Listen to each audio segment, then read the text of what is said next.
विपक्षी दलों की बैठक में शामिल होने के लिए शरद पवार पहुंच चुके हैं।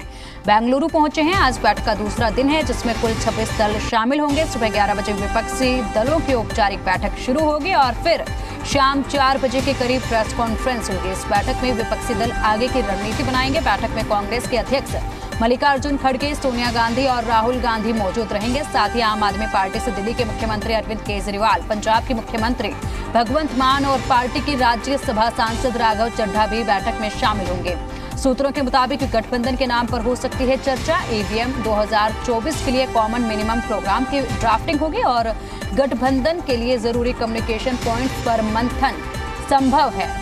तो आज विपक्ष की बैठक का दूसरा दिन है। शाम 4 बजे तमाम विपक्षी नेता प्रेस कॉन्फ्रेंस कर बैठक की जानकारी देंगे और कहां पर उनके बातों को लेकर सहमति बनी है इसकी जानकारी देंगे। और चलिए अधिक अपडेट के लिए बेंगलोर से हमारे संवाददाता बलराम पांडे हमारे साथ जुड़ गए हैं। बलराम, क्या अपडेट है? कुछ टाइम बाद बैठक शुरू होने वाली है, कुछ ही देर में।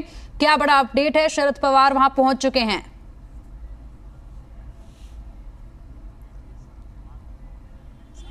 खड़गे साहब भी अभी होटल पहुंचे हैं और कुछ ही देर में जो विपक्षी दल के नेता हैं उनका एक फोटो सेशन होगा और उसके बाद 11 बजे जो बैठक है वो शुरू होगी। हालांकि इस वक्त होटल के बाहर काफ़ी गहमा गहमी का माहौल है। भारी संख्या में जो समर्थक हैं वो भी यहाँ पर पहुँचे हुए हैं और आप देख सकते हैं कि सुरक्षा के पुख्ता इंतजाम किए गए हैं, क्योंकि कल जिस तरीके से विपक्ष के नेताओं ने चर्चा की और डिनर के दौरान जो चर्चा हुई उसमें मणिपुर एक बड़ा मुद्दा बना रहा और जो विपक्ष के नेता हैं उन्होंने यही कहा कि 2024 के चुनाव में जो मुद्दा होगा वो मणिपुर एक बड़ा मुद्दा होगा विपक्ष का। तो कहीं ना कहीं 2024 के चुनाव को लेकर के जो रणनीतियां हैं वो लगातार तैयार हो रही हैं। हालांकि 11 बजे बैठक शुरू होगी और बैठक में क्या कुछ खास रहेगा इस पर भी हमारी नज़र बनी रहेगी। लेकिन जिस तरीके की तस्वीरें बेंगलुरु में देखने को मिल रही है, जिस तरीके से विपक्ष एकजुट हो रहा है और लगातार विपक्ष की तरफ से ये कोशिश की जा रही है कि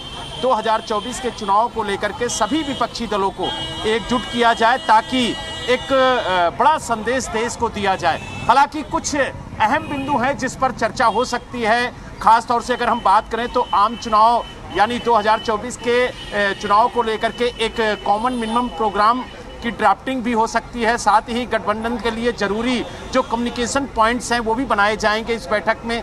इसके अलावा दो दलों के बीच में जो विरोधाभास है यानी जो विवाद है उसको भी खत्म करके एक साथ मिल करके चुनाव लड़ें, इसको लेकर के भी एक कमेटी बनाई जाएगी ताकि वो सभी विवादों को हल करे। इसके अलावा अगर हम बात करें राज्य में जिसका आधार होगा उसी के आधार पर सीटों का बंटवारा होगा, यानी जिस राज्य में जो पार्टी ज़्यादा मजबूत होगी उसके आधार पर ही जो सीटों का बंटवारा है वो हो सकता है। इसके अलावा अगर हम बात करें तो सबसे बड़ी बात यह है कि जो गठबंधन है इसका क्या नाम होगा, इसको लेकर के भी चर्चा होगी और साथ ही इसका नेतृत्व कौन करेगा इस पर भी चर्चा होगी। और सबसे बड़ी बात यह है कि जो पटना में बैठक के दौरान तय हुआ था कि एनडीए वर्सेस विपक्ष यानी 1 to 1 की जो लड़ाई होगी वो किस तरीके से होगी, इसको लेकर के भी इस बैठक में मंथन और चिंतन होगा। हालांकि बैठक 11 बजे शुरू होगी और उसके बाद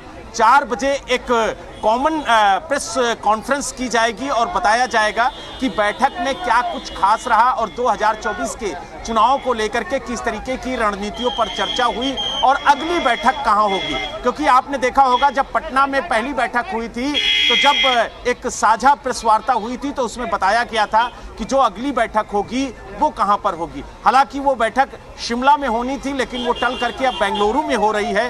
तो कहीं ना कहीं ये जो बैठक है वो बेहद अहम होगी क्योंकि इस बैठक में सोनिया गांधी भी पहुंची हैं और जिस तरीके से शरद पवार पर अटकलें लगाई जा रही थी तो उन अटकलों पर भी विराम लग चुका है। वो भी बैठक में शामिल होने के लिए बेंगलुरु पहुंच चुके हैं। अखिलेश यादव यहां पर मौजूद हैं, ममता बनर्जी यहां पर मौजूद हैं।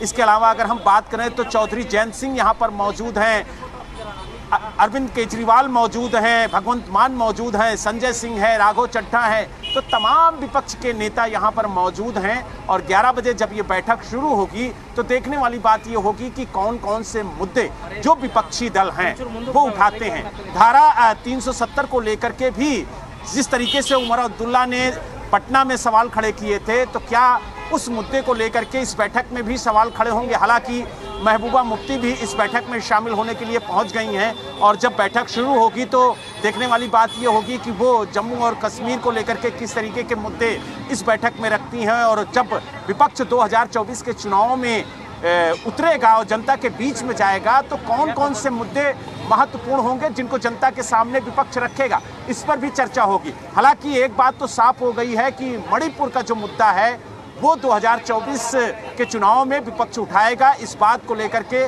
पूरी क्लियरिटी हो चुकी है। जी ये बिल्कुल बलराम, देखिए विपक्षी पार्टियां जो हैं वो एनडीए को घेरने की रणनीति भी इसमें बनाएंगे कि एनडीए को किस तरीके से घेरा जाए। इसी के साथ क्या सामान्य सचिवालय की स्थापना को लेकर भी कोई बात हो सकती है क्या आज?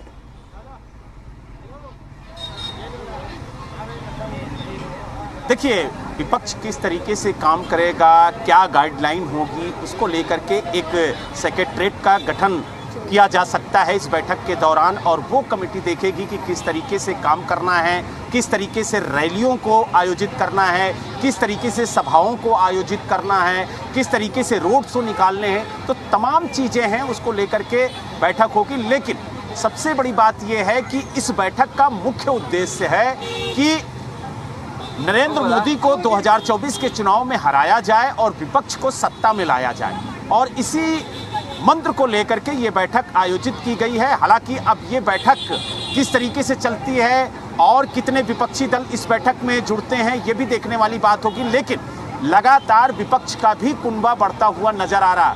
पहली बैठक में 15 विपक्षी दल थे, अब दूसरी बैठक बेंगलुरु में हो रही है, 26 विपक्षी दल हैं। तो आगे जो बैठक होगी क्या उसमें विपक्षी दलों की संख्या बढ़ती है? क्योंकि आज अगर हम बात करें तो दिल्ली के अंदर एनडीए की भी बैठक है और एनडीए में करीब 38 दल शामिल हैं। इस बात का ऐलान बीजेपी के राष्ट्रीय अध्यक्ष जेपी नड्डा ने किया है और लगातार आप देखिए कि जो विपक्षी दल है वो एकजुट हो रहे हैं 2024 के चुनाव को लेकर के। तो वहीं एनडीए भी अब अपने आप को मजबूत करने की कवायद शुरू कर चुका है। तो कहीं ना कहीं 2024 के चुनाव को लेकर के जो सरगर्मी है वो तेज हो गई है और एक बार फिर अपने सहयोगी से कहेंगे कि वो होटल के बाहर का माहौल दिखाएं कि किस तरीके से लोगों के पहुंचने का जो सिलसिला है वो लगातार जारी है। भारी संख्या में जो विपक्ष के नेता हैं वो यहाँ पर पहुंचे हैं, उनके सहयोगी भी पहुंचे हैं और जो बड़े नेता हैं उनके पहुंचने का जो सिलसिला है वो लगातार जारी है। और आप देख सकते हैं कि किस तरीके से यहाँ पर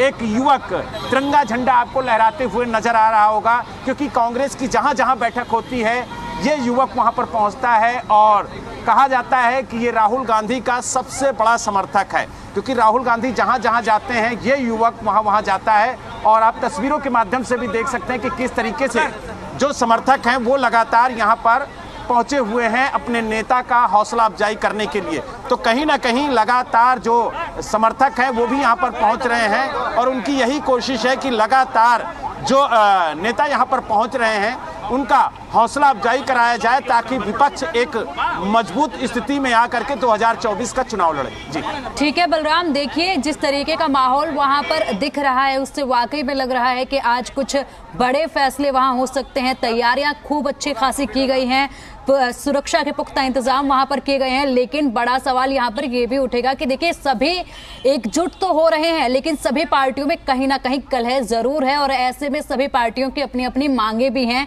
और विपक्ष को एक साथ आने के लिए अपनी सभी मांगे रखनी भी होंगी और उन मांगों पर सहमति बनना भी जरूरी है। फिलहाल शुक्रिया बलराम आपका इन तमाम जानकारियों के लिए। अपडेट हम आपसे लेते रहेंगे।